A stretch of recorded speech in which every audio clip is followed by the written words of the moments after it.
Good evening, ladies. Just give us a couple of minutes before we get started. Thank you for joining. Hope you've had a lovely, relaxing Sunday.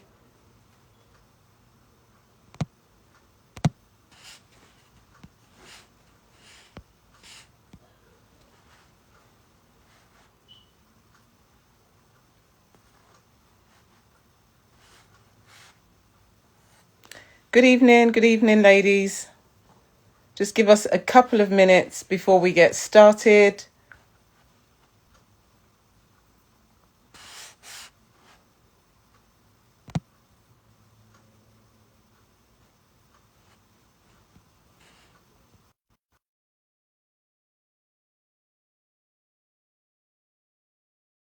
Technology works straight away.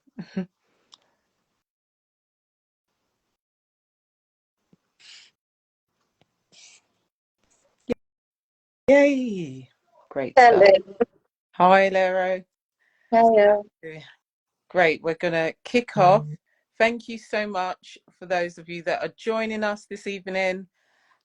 This is the first of many. We're really, really excited to be running this discussion. And just going to get on my screen. So we are unveiling the unseen. This is the silent struggles of women with fibroids and womb disorders. So it's going to be a regular discussion just to highlight the struggles that we are facing, particularly women of colour, but of course all women are welcome. It's just that women of colour appear to be suffering disproportionately compared to our white counterparts. So that's why I mentioned that. But all women are welcome, of course. Now, for those of you that don't know, my name is Nina Lemtier and I'm a nutrition lifestyle strategist. I've struggled with fibroids for the best part of my 20s. I went through very traumatic times in my life, and to cut a long story short, I went through 4 years of a lot of stress and then found out I had fibroids. So I believe there's a link between kind of like a lot of trauma and fibroid growth, particularly because my fibroids were very big. One was nearly as big as a football. They were causing my miscarriages. And I was told that I had to have them removed if I wanted to have kids. And the removal was going to basically, the risk was I'd lose my uterus. And obviously that was very scary. And I basically had to ask them to not remove them all, to cut the operation time. So that would give me a chance to have the procedure and keep my uterus. So that's what they did. They left the smaller fibroids, which were like kind of orange sizes, and took the larger ones out. And luckily I asked them to do that because I actually bled a lot and it was very touch and go. So that changed a lot for me when I left that experience. Um, I'm someone that I can't even look at being injected. So the idea of being operating on was really traumatizing. So I changed everything. I went on a whole new direction in regards to my health, what I understood fibroids to be, and just really decided that I'm not gonna take the narrative, which was I should hurry up and have my kids quickly, and I'd be lucky if I had one, because that's what I was told. And I was told that the fibroids were high risk to grow back as well. But I thought to myself, that's just not happening because I'm not doing this again. So fast forward about within 2 years, I had my first daughter, and then after about 4 years, I was pregnant with my second daughter. And that's when I found out that my fibroids that had been removed never grew back. And the ones that were left behind had significantly got smaller. And now I've got my son, Harvey, who's one. My fibroids that were left behind are classified as tiny. And I've got an amazing health now. Sorry, and I've never felt better compared to my 20s, my late 20s and early 30s. I'm now 40. So it's, you know, it's, I believe in really taking full responsibility and ownership over your health. Don't leave it in the hands of others, and advocate for yourself. So this is what this is all about. We're really here to, myself and Alero, to raise awareness, and help you with more information, give this platform, this discussion. We want to open it up to you guys as well. If you want to share, if you want to join the live to share anything, you're welcome. This is going to be transcribed as well. So if you want the transcript of this event, then send myself or Alero your email address, and you'll get the transcript in a really coherent fashion. And this is so that you've got a reference to refer to, and a guide of some sort, and just some insight that's something you can, you know, keep. So I will let Alero introduce herself, and yeah, tell you about more about who she is. Yeah. Good evening, everyone. My name is Alero Omashola, also known as Sisi Alero.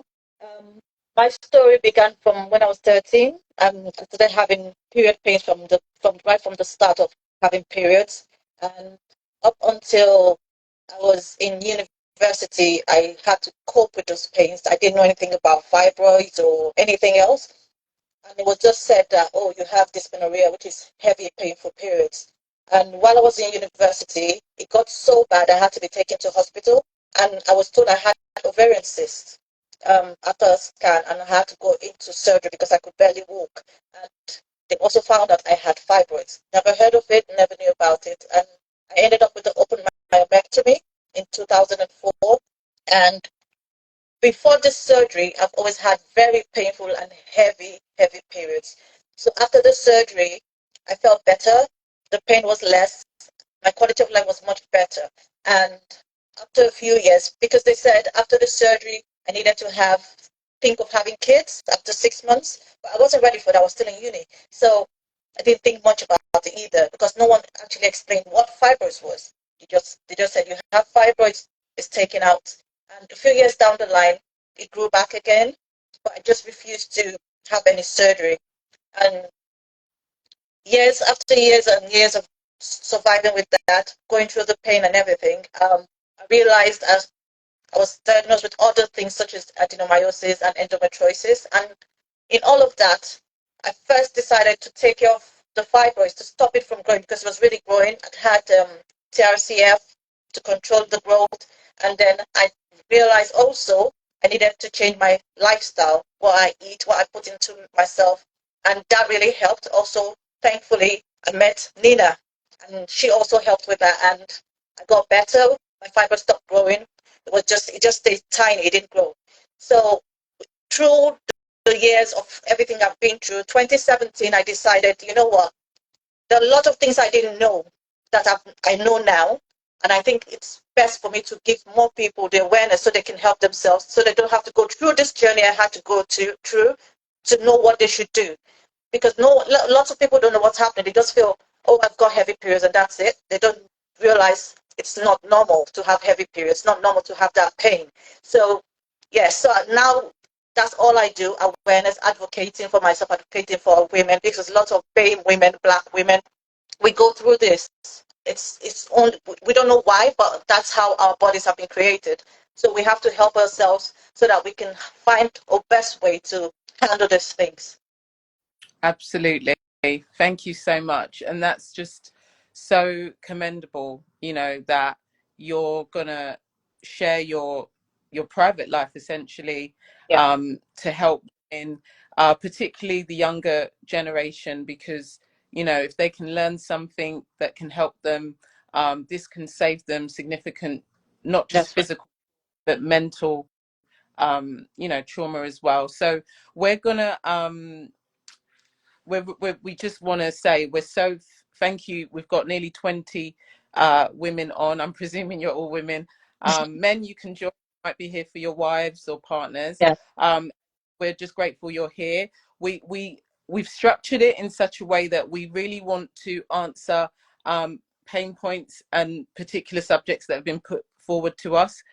So we have been promoting this in our private women's group over the week, and some questions were put forward. So that's how we're going to structure it. But if you want to join and share, or if you've got questions, please DM them or put them, probably send the messages, because we might miss the comments if you put it on the live. But do both. We'll try our best.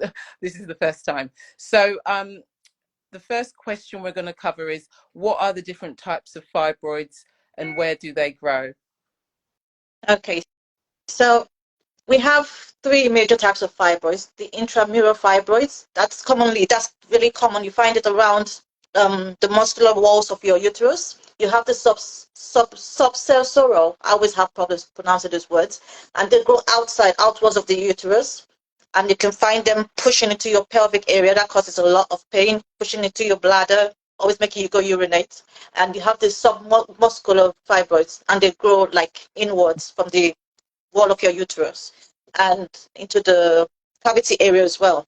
So I've had literally the three of them. So I've had everything, and I must say, the major thing is some people can have that and not have any problems. They don't have any signs, no pains. They probably have a bigger belly, but they don't know that they have fibroids, Yeah. and they can carry on with life without any problems at all whatsoever.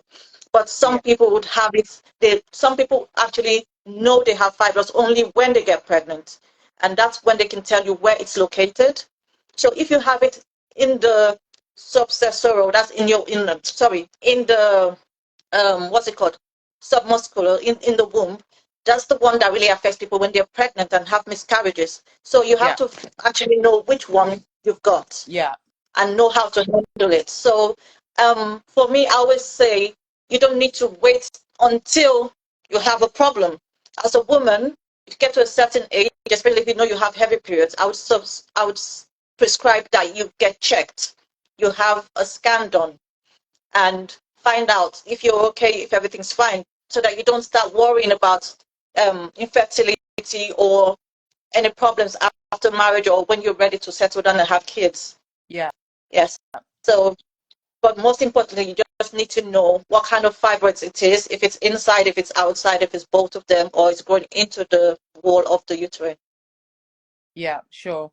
And you touched on a really important point, which is being proactive in regards to your health and wellness. Waiting and then kind of firefighting is not only limiting your options, your treatment options, but it's actually exposing you to unnecessary trauma. Um, right now, the guidelines are that if your fibroids are small, you shouldn't worry. You should just continue your life.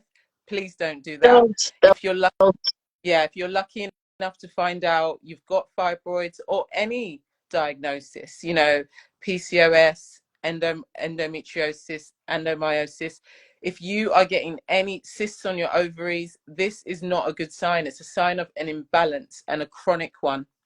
And you have to address what's actually going on within your body from a cellular level. You have to address your diet. You have to address your lifestyle. You have to do tests to see, even just alcohol. You might drink alcohol and your body just struggles to process it, and what happens is toxins stay in you for much longer. It starts to essentially attack your organs, your tissue, your cells. So when this is happening over a long period of time, these are where the complications start to creep in. So having a proactive approach is essential. So please be proactive, don't wait, and get confident in your body and obviously its anatomy and everything that is normal for you. And like Ilero said, pain, really severe pain and heavy bleeding is not normal, so don't accept that as your normal. So thank you, Ilero. Yeah. So the common symptoms of fibroids and how they can impact daily life um, are, like, we've touched on heavy prolonged menstrual bleeding, pelvic pain and pressure. I had a situation where I actually flooded. So flooding is when a significant amount of blood comes out in a very short space of time, literally seconds. And I couldn't leave the bathroom toilet. I was in a restaurant and I actually couldn't leave because there was that much blood. My sisters had to come and bring me a change of clothes. So when you are, you know, excessively bleeding like that, of course there's something wrong, and it can be extremely pressing on your mental health, your confidence, you know, what you're wearing, how you're dressing, because that was me. I was just struggling with these things. And quite frankly, I'll be honest, I was in a business that was very stressful, and I just couldn't take time away from my business. In all honesty, I could not afford to. I just couldn't. And I literally, at the detriment of my health, I had to keep working. And I know that there's a lot of women that might relate to that. You might have a business or you might be working and you just can't take time off because you can't afford to. You're just not in a position to just go to the doctors, take the day off, go to the doctors or whatever. But you really have to look at it this way. If you don't take time now and you don't factor in time for your health and just a day to relax, or factor in stress management, then a point will come where your body will just shut down and it will just get really bad where, yeah, you can't work because you physically are in so much pain, or things are really, you know, they're a lot worse. So, you know, do your best to really raise your awareness around your lifestyle and how you're approaching your business or your work. Excessive bloating that's constant, it's, you know, you just find that you might be waking up bloated, going to sleep bloated. Those are not good signs. Discharge that is not, might be having an offensive smell, or it's constantly you're discharging, that's not a good sign. Pain during intercourse, you know, this is something that I know a lot of women faced. I was one of them as well. Frequent urination and constipation are kind of the main telltale signs that there is something wrong. So yeah, don't accept it as your norm, because your body will adjust, and you'll quickly not, it will be painful, but then it won't seem as painful, and then you're just kind of plodding on with life. Don't do that. Really don't accept that as your norm. Yeah. So how can diet and lifestyle changes help manage fibroid symptoms, Alero? Oh, this bit. Because how would I put it? A lot of us, especially women, we feel like when they say lifestyle changes, we think, oh yeah, just cut off sugar, just do this, just do that. No, it's a lot, and you have to be consistent and be dedicated to say, you know what, I want the best for myself, I want the best for my body. You have to give up a lot of things. It took me a long time to actually agree to do that, because you have that craving for sugar is so bad, and that's one of the things that's actually feeding the fibroids. So first you have to watch your diet, cut off everything. I had to cut off dairy, I had to cut off so many things, sugar, breakdown. I first started with reducing the quantity of sugar I was having, and then anything that was sugary, cut it off. It was hard because I love my ice creams, I love everything. And then I had to go into a diet of being gluten-free, and then a lot of greens, having greens, vegetables, fruits, you know, just, and most especially hydrate, hydrate, hydrate, hydrate. And when I say hydrate, it has to be water, not coffee, not tea, not, you know. So all of that, you have to just find out what's working for you, what's, because there's some things you eat, you find out you get bloated. There's some things you eat, you're constipated. You need to start writing them down, know what's causing those things, and then, you know, you cut them out. If it's bread, if it's, you know, whatever it is, you find out first about that. And sometimes you can even do a test to know what your body reacts to, what you're allergic to, you know, because we really don't know a lot of things. But your diet is most important. Take care of your diet, and then exercises. Oof. I don't go to the gym, I don't do anything, but I make sure I do my walks, my jogging, you know, stretches, to help regulate the blood, your hormones need, you know, to be active. Everything needs to be active, because that's why you have inflations every time, you know, because if you're not, it actually helps with exercise, reduce the inflation. Yeah. inflammations, I Yeah. mean, and it helps the body, function properly and function better. And also, if you if you're overweight, it's a disadvantage when you have fibroids. So it helps with your when you do the exercise. It helps with your weight management as well, and helps your body as well. Everything also boils down to just getting fit, and then stress. Like Nina said, her job, what she was doing, was so stressful. So stress is another food for fibroids. Stress is something that feeds on the body. So we have to find a way to control what we do, find um, things that will work to make us less stressful. I know everyone has to work, everyone has to do certain things that, overwhelms them. But yeah, deep breathing, some people do yoga, meditation, if it's a walk, whatever helps you, if it's a quiet time away from your phone, away from everything, find a way to find your corner yourself, just even if it's for 15 minutes or something. Yeah. It helps. Yeah. Absolutely. Absolutely. And Mama Event says, is BMI very important? I look slim, but I have been told to watch my weight. Yeah, yeah.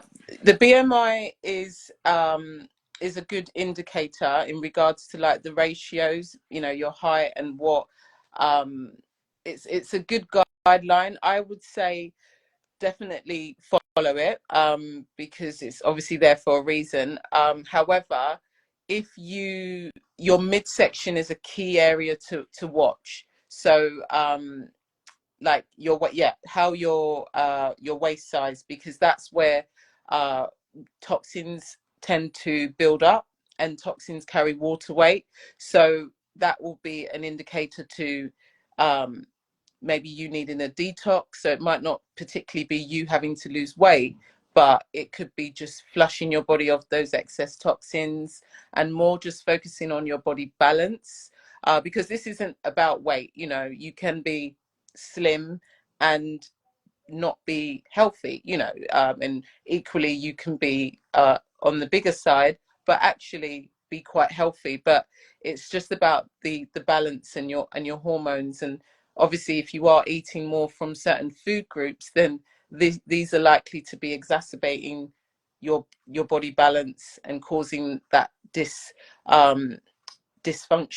And yeah, it messes with your glucose levels, your hormones, cortisol levels in regards to stress. So there's just so many implications when you're having high disruptors like sugar, you know, toxins through alcohol, and even medication.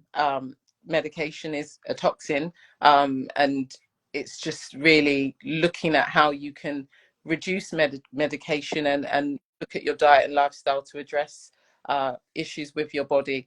We're not ruling out medicine, because medicine plays a role in all our lives, a very critical role. But we also know that medication is disruptive at the same time. That's why you need medication for the side effects of some medication, and you can end up taking multiple tablets, and you can't live on that forever, can you? Technically, well, it's not ill, and one wouldn't want to. So it's about helping your body with what you can do from the ground up naturally. And just touching on understanding your body further from a cellular level, there are tests you can do now to really identify what works with your cells, how your body processes certain food groups. Because like I said, if you're taking, like one of my clients, she was eating lots of chicken. That was her main protein source.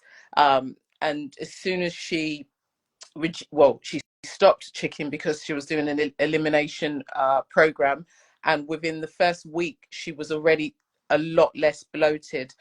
She felt a lot better, and she actually went on to conceive. So she'd been struggling to conceive for over a year, and she conceived a few weeks after she started that. And that's down to the level of decongestion and just allowing the body to be so much more absorbent and able to process and balance much better, just through that one source that she was eating, and it wasn't something that went well with her system. So it's not particularly down to just, oh, I'll cut out sugar, I'll cut out dairy. It could be healthy foods, so to speak, that don't work with your body. So really, definitely do more research in that area.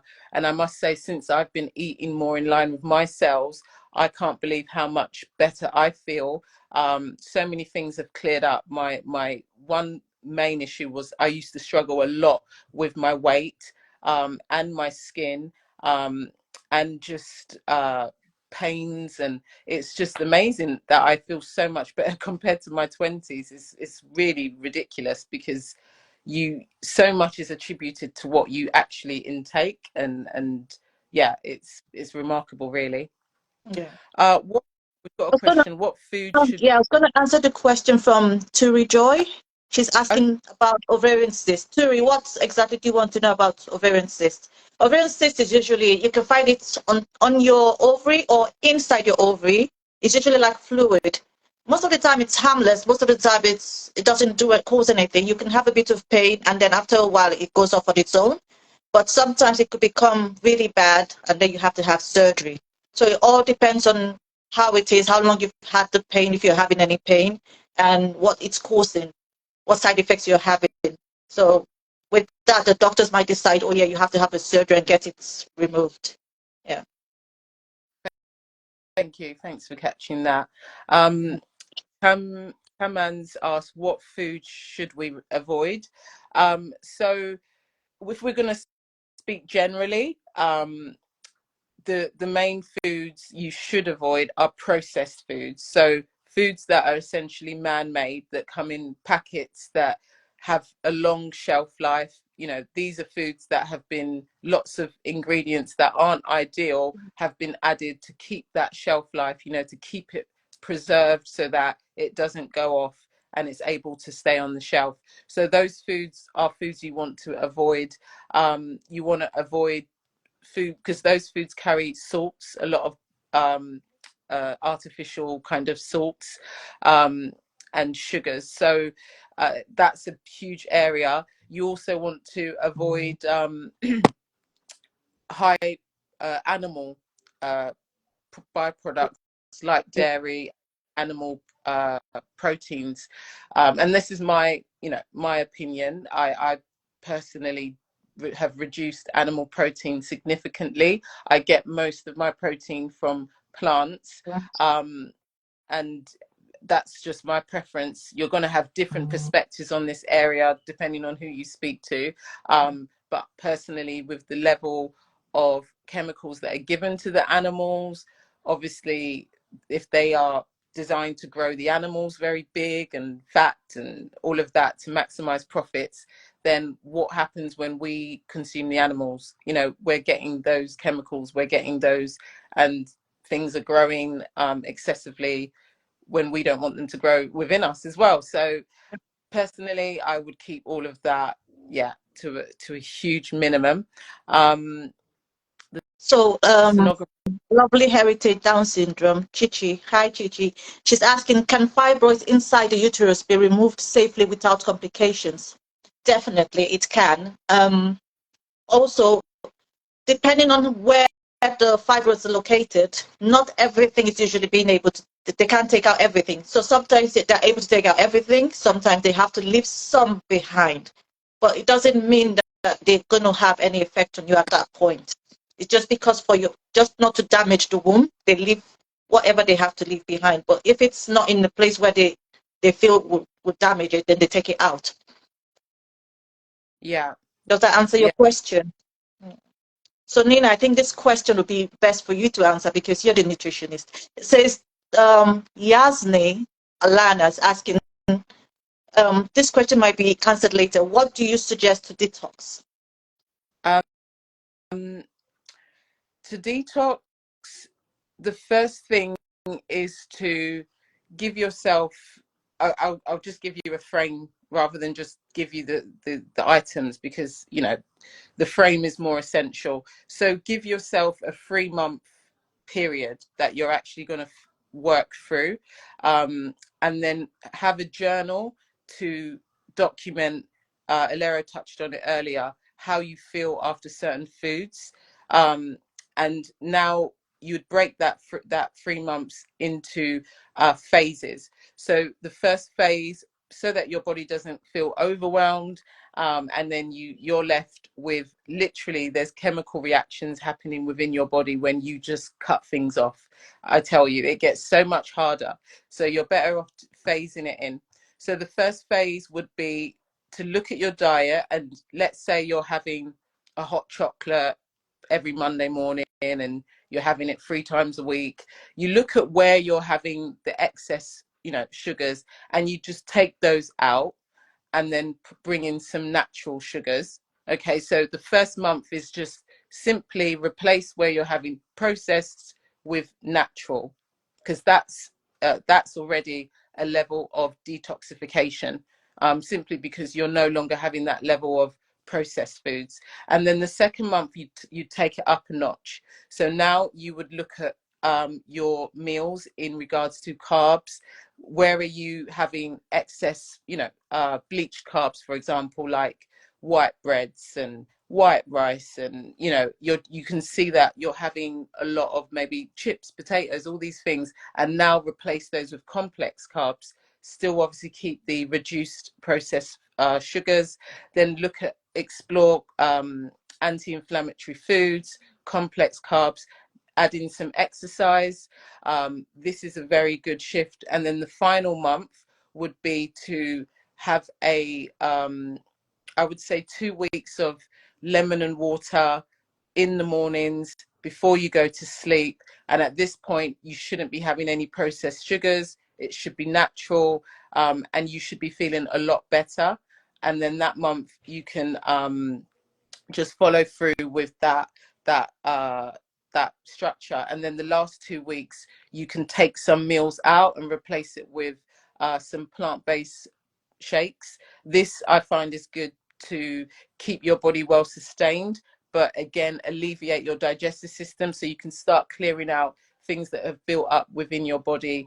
And this is a really good way, because this gives you your body time to adjust. You don't feel so overwhelmed, and you really start to see the impact more long term, rather than just do a 14-day juice where you cut everything out, you just juice, and then what do? You just go back on everything Okay. after the 14 days done, and you've not really accomplished much other than that kind of short time frame of juicing. So look at a longer time frame, commit, get some accountability, give yourself more of a structure, and allow your body to actually get the benefits over a period of time that's much more significant.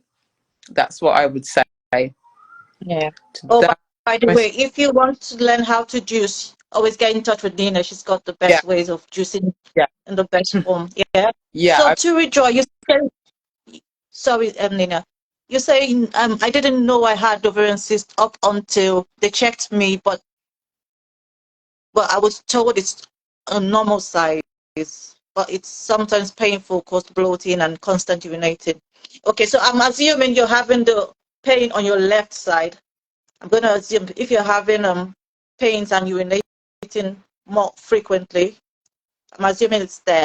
But if they're saying it's normal size, have you been told if it's on the outer part of your ovary or it's inside your ovary? So if they say normal size, probably on the outside, and they're assuming it's going to just go off on its own. Um, but just watch it, keep a diary of it, the days you're having more pains and urinating, and watch also what you're eating. Like we said earlier, what you feed yourself, what you put into yourself also can cause the bloating and constant pain and urinating as well. So you also need to watch that as well. Just watch it for a few weeks and see if you adjust what you're eating and drinking. If you also feel like it's not getting any better, then you go back and see your GP. Great, thank you.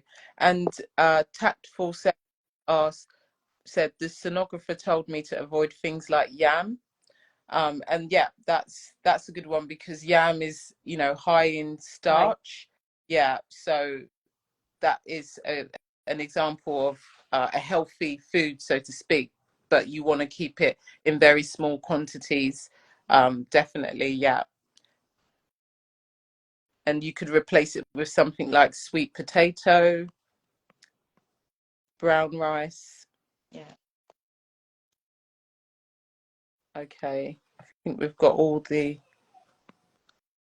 Okay, she said yes on my left side, but when I steam and take herb, it's all okay. See, that's interesting, isn't it? When you do that, which is, True. yeah, Mm. that's great. Thanks for sharing that. And that's a really good way to treat, the womb. Um, I think it's called a yoni steam. These steams and herbs, and it's just that relaxation, promoting feel good hormones, reducing stress hormones. It's a whole. It's various variables that are impacting, obviously not just the herbs. So keep that regular consistency of whatever you're doing in regards to the steaming, because the whole combination is a form of reducing stress and relaxing you. So that's a really good process to factor in to your lifestyle when managing womb health. Ivy Tunake said, I struggle with consuming enough greens and I struggle with fruits also. What would the best supplements be to get? Also, any good advice as one approaches the perimenopause phase? Yeah, that's a really good question. Thank you, Ivy. So if you struggle with greens, I would say definitely, I'll send you some links. Have a good plant-based protein source, and then there's some like sources that I use that have a very high, they're high in, it's called phytonutrients. So the greens have been basically sourced when they're at an optimal ripened level.